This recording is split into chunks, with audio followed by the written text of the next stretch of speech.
The presidential election is just 7 weeks away and a couple of days. Both parties have had their conventions already. The nominees are locked in. The race to the White House heats up. I'm Paul Bloom. Today on San Diego People, we'll be talking to the leaders of the local political parties. Democrats and Republicans will get their perspective on recent polls. We'll find out the key states for each candidate. Two parties, one goal. Join us today at 10 a.m. for San Diego People.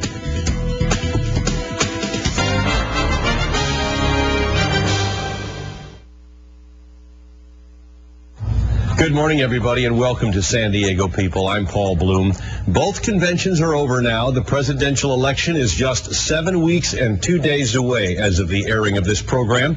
The race for the White House is, of course, heating up, and with recent polls showing the conventions are having an effect on likely voters, today on San Diego People, I am joined by some local party leaders to get their perspectives. It's always fun to talk politics with these two.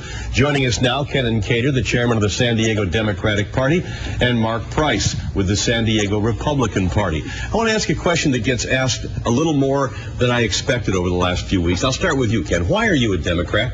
I am a Democrat because Democrats are a party of the people. In other words, what we want to do is we think that government can be used to make the lives of people better.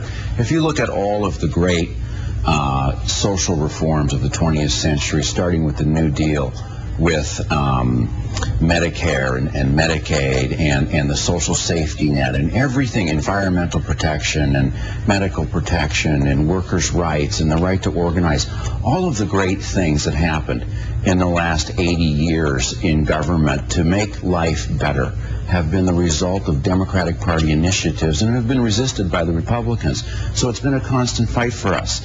But that is why I am a Democrat, and if you really drill into it, you'll see that that's why people are Democrats, is that they feel compassion for their fellow men. It's not an empty slogan like it is with Bush. We're out there to try to do something to make the world a better place than when we found it. It's interesting in describing why you're a Democrat. You got two digs into Republicans just in that one paragraph. It's really easy. It's really easy. I'm impressed by the way you do things. Mark Price, the same question for you. Why are you a Republican? Because I believe that Republicans represent all that's best and right with this country that was founded by independent thinkers, smaller government, an opportunity for people to take more control of their lives. I think that that's what the Republican Party is all about. Less taxes, smaller taxes, less government burden on what we're doing, allowing us to control what we want to do with our lives.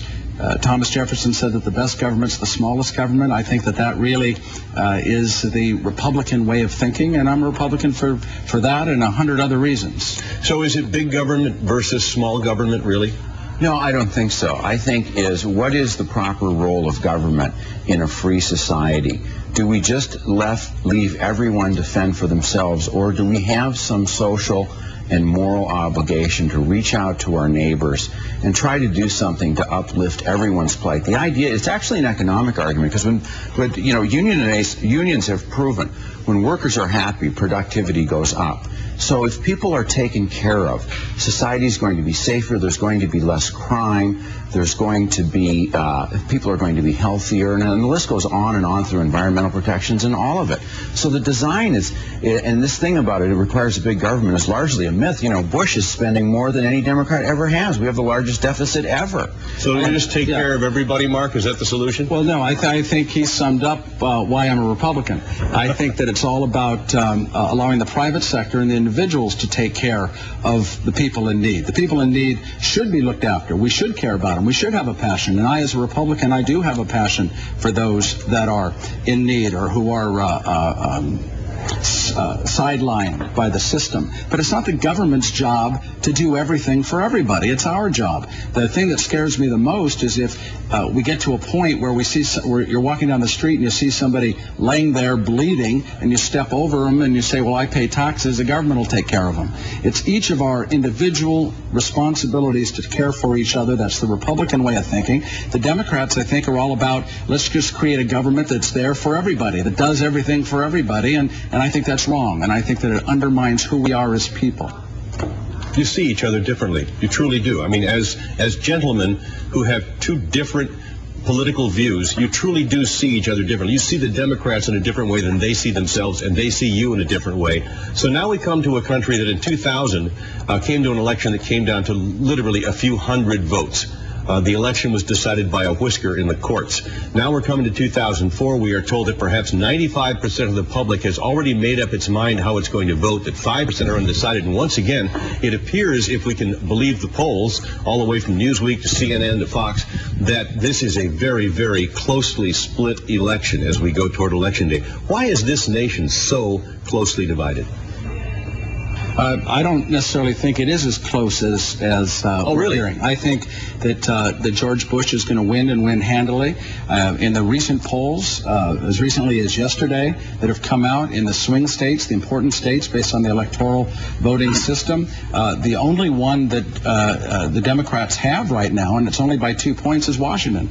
The rest of them right now, George Bush is leading, and some of them he's leading substantially in. I don't think it's as close as the spin is suggesting. You think it's close? I think it's very close, and I think it's going to come down to a hair's breadth. I think the country is very divided, and I think that a lot of the blame for that division has to be laid at the feet of George Bush. He was going to be the guy who was going to be a uniter, not a divider. He was going to be a guy who was the compassionate conservative, and this has been the most hostile regime, if you will, administration towards human rights. Let me interject here. Now, you're saying that because George Bush has been in office for 4 years that the country is so harshly divided. And yet the 2000 election, which you concede was the closest election probably in history, came after 8 years of Bill Clinton. So we could say then the country was really, really harshly divided then after Bill Clinton. Does it really matter who's president as to whether the country's divided or not? I think it does. I think that George Bush needs to take some responsibility for the condition of things now. The war, look at all the divisive things that have happened. The discredited now war with Iraq. They keep pumping this notion that this has something to do with the war on terror. It has nothing to do with it. This has been discredited by panel after panel, by the 9/11 Commission, by the Senate investigation, and yet they're still pumping this idea to justify why Americans are dying every day. And by the way, the war is expanding. It's not getting smaller. The casualty count is going up. And then what's even worse is since the convention, there's the Republican theme now is the politics of paranoia. Vote for us or you will die. That's what Cheney is saying. You will be attacked. And then if you look at this ferocious, awful keynote speech of Zell Miller, a Democrat, by the way. Well, Democrat made a ferocious one of those special Southern Democrats. Yeah. But a Joe McCarthy of our age, with that fictionalized mugging of John Kerry, I think it was fitting that was the keynote speech, because this is the keynote of how the Bushes campaign. They are nasty and mean and will lie and lie and lie. Okay, I want to take a break. And that's why we're But I want to go to Mark Price first. Before we go to a break, I want why go to Mark Price? Exactly. You are on a roll, Ken. We could just let you go now for the next 25 minutes. I do want to give you a chance before we go to a break. Come back at this, because he says that you're just nothing but a bunch of nasty people. Well, and that's all they can talk about, because they don't want to talk about John Kerry's record for the last 20 years. So the reason John Kerry is doing so poorly, in our estimation, in my estimation, is because he won't talk about issues. He won't talk about the things that matter to Americans. He's spending most of his time just attacking George Bush, attacking what Bush has done. If things are so bad, if in the military it's as bad as the Democrats want you to believe, then why is enlistment at the highest level in the re-enlistment at the highest level in the history of this country? It's because the people who are representing this country, the brave men and women who are devoting their lives and putting their lives on the line to fight for this country, who are there, who see what's going on, not the spin that the media is putting out. They actually see what's going on. They're coming back and saying, I want to support this president. I want to be there for this country. I want to keep liberating these people. I want to fight terrorism. I think that George Bush is right, that this should be fought on another soil. It shouldn't be fought on our soil. And you know what scares our military men and women? Last comment, is a commander-in-chief named John Kerry. See, Okay. vote for us or you will die. But can we clarify one point? Sure. We talked about the spin the media is putting it. Could we say the spin that some of the media is putting on it? Oh, absolutely. Okay. Oh, absolutely. All right. You're Then self-excluded, I can of take a course. break on that note. We're going to come back and take a look at the conventions and what happened. And we'll talk about states like Pennsylvania. Pennsylvania could be the one that at 8:02 p.m. on election night tells us all about the election, if you listen to what some of the pollsters are saying. We'll be right back here on San Diego People. Reporting for duty. Welcome back to San Diego People. Politics is my favorite spectator sport because of all the other sports. You maybe not remember who won the last 10 Super Bowls, but they teach in second grade who won the last 10 presidential races. It is, in fact, history in the making, and as you watch it forming over the next few weeks as we head up to November 2nd, it's going to get more and more fascinating. Let's turn, first of all, our guests are Mark Price from the San Diego Republican Party, Ken Kaeder from the San Diego Democratic Party. Let's talk about California. Is California completely gone to John Kerry? 55 electoral votes, no questions asked. Well, I think so. As you know, California is a very educated place, so people here, And same thing, Mark, you agree? Well, I don't. Oh, really? Well, look what Arnold Schwarzenegger was able to do. And now Arnold Schwarzenegger is coming on strong for Governor Bush, so we're not giving up on this state. No, he's not. He won't be seen with Bush. He refuses to campaign with them. Now, he was at the convention. Arnold was He was there. at the convention, he spoke, and I think quite frankly, Arnold Schwarzenegger is sort of tired of what he's seeing with the Democrats in the state. Look at the trouble they gave him on deciding the budget. Schwarzenegger doesn't agree with anything in that right-wing platform, the anti-gay, anti-woman, anti-environment. Schwarzenegger's popularity in California is based upon at least a perception that he's bipartisan. If he gets too close to Bush, he's going to get hurt, and that's why you don't see him. And he's, by the way, he's mad at Bush because he invited Bush out here for the recall thing, and Bush wouldn't come. Yeah, I remember Democrats during the recall saying that Schwarzenegger didn't have a chance, that Gray Davis was going to have a lock on it, was going to stay there. They were wrong then. They could be wrong on this. Okay, so the fact is we think that John Kerry has the edge in California. Republicans are still saying not so fast. It could go the other way. Pennsylvania, 21 electoral votes.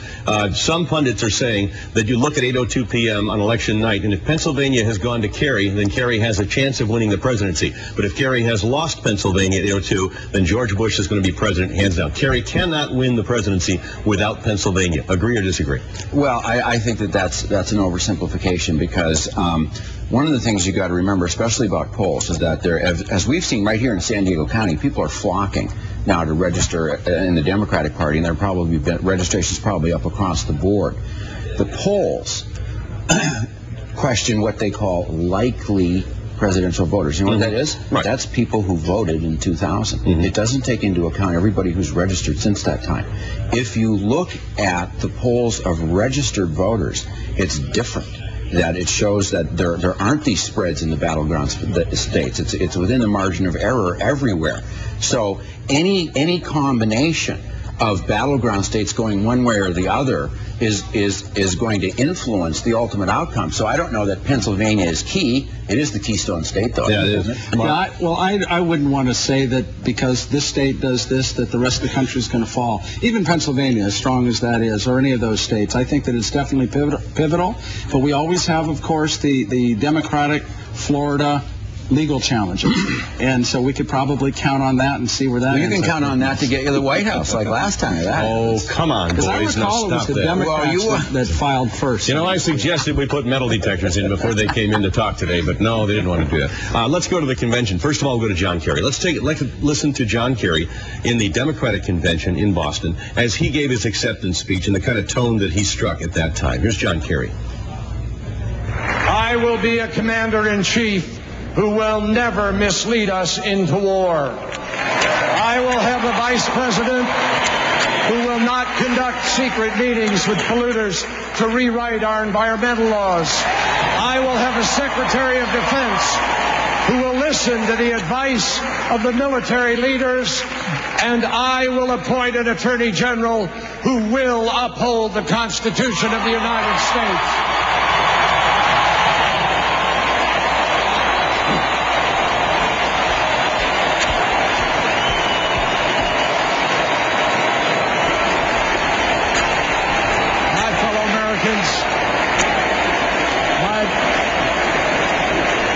My fellow Americans, This is the most important election of our lifetime.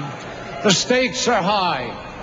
We are a nation at war, a global war on terror against an enemy unlike we've ever known before. And here at home, wages are falling, healthcare costs are rising, and our great middle class is shrinking. People are working weekends, 2 jobs, 3 jobs, and they're still not getting ahead. We're told that outsourcing jobs is good for America. We're told that jobs that pay $9,000 less than the jobs that have been lost is the best that we can do. They say this is the best economy that we've ever had. And they say anyone who thinks otherwise is a pessimist. Well, here is our answer. There is nothing more pessimistic than saying that America can't do better. Mark Price from the San Diego Republican Party. Did you watch the speech live as it happened? I did. Tell me what you thought and what you reflected afterwards. I remember saying to my wife, that's probably the best presentation that I had seen John Kerry make as far as his addressing the audience, his looking and his inflections. I thought his presentation, I thought, was good. His substance was lacking. Most of it was attacking, as you heard. He was attacking the President Bush for why he went to Iraq. He didn't have a right to go into Iraq. He was attacking President Bush for his appointment of Attorney General. He was attacking the Vice President. It was attack, attack, attack. And I believe that that's one of the reasons the Democrats didn't get the bump they were hoping for after that convention, was because he really didn't lay out a future. He spent more of his time just attacking his opponent. And what the country needs right now is a future. They're saying, we're at war. We're having tough times. We've got this threat of terrorists. We want to know what the future is. We want to see a bright future. And he didn't do that. He spent his time looking back at his military career and then attacking his opponent. And I don't think that was the best thing for him. I don't think it helped his campaign. It didn't help his party. And I personally believe that that's probably why he didn't get the bump. Ken, I know you loved the speech, every single word of it, but tell us why. Because he did 2 things. First, he showed that he could be a strong and competent commander-in-chief in these troubled times, and then people needed to hear that. Here's a man who's been under fire, and I think it was important for people to hear that. He didn't retreat. He went back into the fire to rescue his friends. And the second thing that he did was he spoke to the bread and butter issues that most people, in this country are worried about. People are worried about the economy. They're worried about jobs. This is going to be the first administration with a net job loss since Herbert Hoover in the Depression. We've got a record deficit. Medicare just went up. We've got more people than ever now who are in poverty. The 3 million more. Okay, well, I don't want to have you rehash this whole speech, but I really wanted to get just a reflection from you on that, because I want to go next while we have time too. Obviously, you liked it. Could I have a point of clarification? Sure. When the Democrats are saying net job loss, that's not true. We're actually up. When they're saying that, they're talking about just the private sector. If you bring in the 800,000 new jobs in the public sector, 500,000, by the way, were new teachers. Mm-hmm. We have actually more people working than when President Clinton was in office. Okay, let's go to the Republican convention and George Bush giving his acceptance speech just a short time ago. I believe every child can learn, and every school must teach. So we passed the most important federal education reform in history. Because we acted, children are making sustained progress in reading and math. America's schools are getting better, and nothing will hold us back.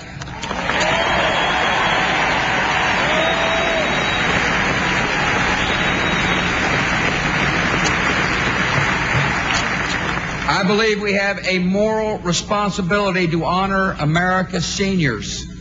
So I brought Republicans and Democrats together to strengthen Medicare. Now seniors are getting immediate help buying medicine. Soon every senior will be able to get prescription drug coverage, and nothing will hold us back.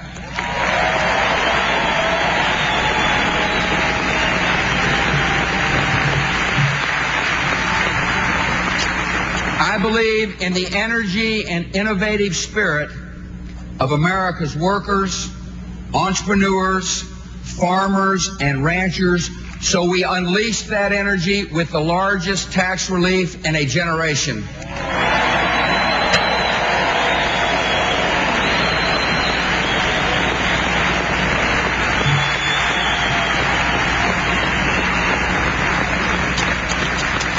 Because we acted, our economy is growing again and creating jobs, and nothing will hold us back.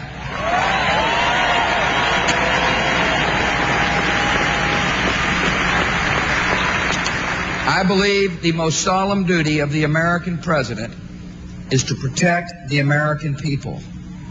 If America shows uncertainty or weakness in this decade, the world will drift toward tragedy. This will not happen on my watch. Will not happen on his watch. George Bush speaking at the convention. Ken Kaeder, Democratic chairman. I know you were watching that night. What was your impression at first, and what was your longtime impression? Well, my impression is that even Bush was bored with his speech, that we've heard all this before. He talks about his vaunted education reform that he hasn't funded. And, you know, if you sneezed or blinked during the speech, you missed the part where he talked about the deficit and all the job losses, which I respectfully disagree with you about, and about how the war in Iraq was a mistake. It was just an exercise in the usual compassionate layering or exaggeration where there's no real substance, there's nothing to talk about, and then he goes into the chest-pumping routine about what a tough guy he is. You know, in 1976, Hubert Humphrey said about Gerald Ford, I think the President of the United States has played one too many football games without a helmet. And I think maybe George Bush is trying to stuff one too many socks into his flight suit to come off like the tough guy here. 30 seconds, Mark. And then That's an interesting comment. First of all, my statistic on the jobs came from the Secretary of the Treasury just today.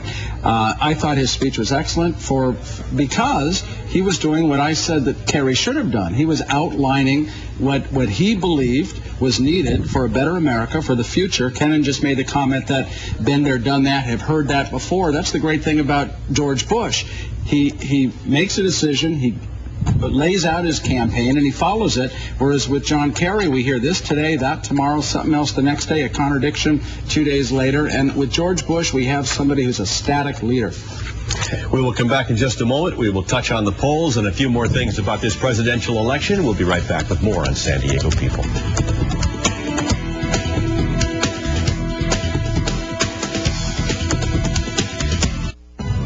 According to a USA Today CNN Gallup poll taken last weekend, the GOP convention did give President Bush a bit of a boost. Among likely voters, the poll shows the president leading with 52% compared to Senator John Kerry's 45%. That's a 4% increase for the president from polls taken just before the convention.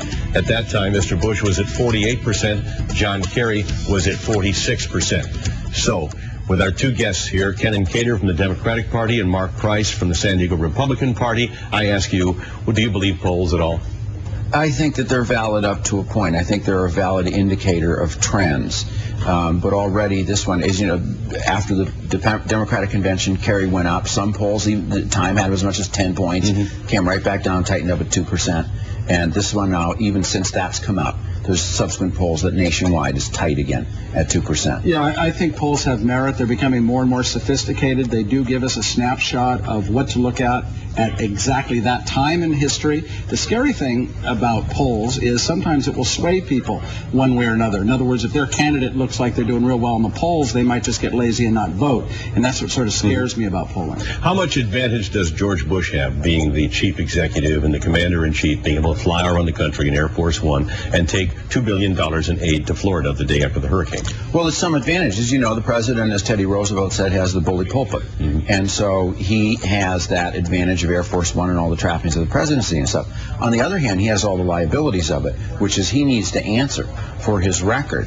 And that's what's going to be the focus of the campaign for the next 2 months is, you know, Kerry has now turned it back on, okay, let's forget about all this, you know, who's got the biggest chest, who's the best patriot. Let's see, you know, what people really need. And when it's the old Clinton formula, it's the economy, stupid. And when it comes back to that, Bush is going to be in deep trouble. Yeah, I think there's always an advantage to incumbency, no matter at what level, or supervisory level, as well as all the way up. But what Kennan just brought up, I think, is a very valid point, and that is, and I hope it happens, I truly do, and that is for the rest of this election cycle, that we do focus on George Bush's history in office. And we spend time focusing on John Kerry's history in office. All the rest of this stuff should go away. Let's focus on what these two gentlemen did leading this country. I thank you both for being here today. Mark Price from the Republican Party, Ken Kaeder from the Democratic Party. Thank you both for being here on San Diego People. And we thank you for being with us on this morning's edition of San Diego People. Oh, they're shaking hands. That's really nice. Can we take a wide shot and see that again? Nice little handshake with you guys. They get along just fine. And we do remind you that get out there and vote. Even if the polls say your candidate's way ahead or way behind, please get out to vote on Election Day. Thanks for being with us.